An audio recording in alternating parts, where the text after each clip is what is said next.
So hi friends, Pushparaj అయితే హిందీలో ఊచకోత అయితే కోస్తున్నాడు భయ్య. కలెక్షన్స్ అయితే మామూలుగా రావట్లేదు. ఫస్ట్ రోజు అయితే మనకి 72 కోట్లు అయితే రావడం అయితే జరిగింది. సెకండ్ రోజు అయితే 59 కోట్లు అయితే రావడం అయితే జరిగింది. థర్డ్ రోజు అయితే 74 కోట్లు అయితే రావడం అయితే జరిగింది భయ్య.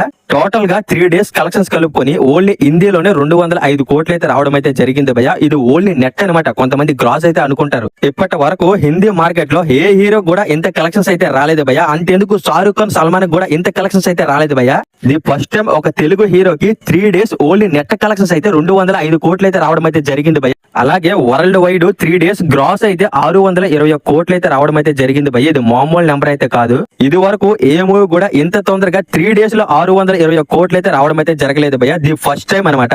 పుష్పరాజ్ అయితే బాక్స్ ఆఫీస్ అయితే తగలబెడుతున్నాడు భయ్య. ఇదే కలెక్షన్స్ కానీ 2 డేస్ కానీ రన్ అయితే పక్క 1000 కోట్లు అయితే కొట్టేస్తుంది భయ్య. 1000 కోట్లు అనేది పుష్ప 2 అయితే అసలు మ్యాటరే కాదు భయ్య. ఎందుకంటే టార్గెట్ అయితే 2000 కోట్లు భయ్య. సో ఫైనల్ గా పుష్పరాజ్ అయితే బాక్స్ ఆఫీస్ అయితే వైల్డ్ ఫైర్ అయితే తగల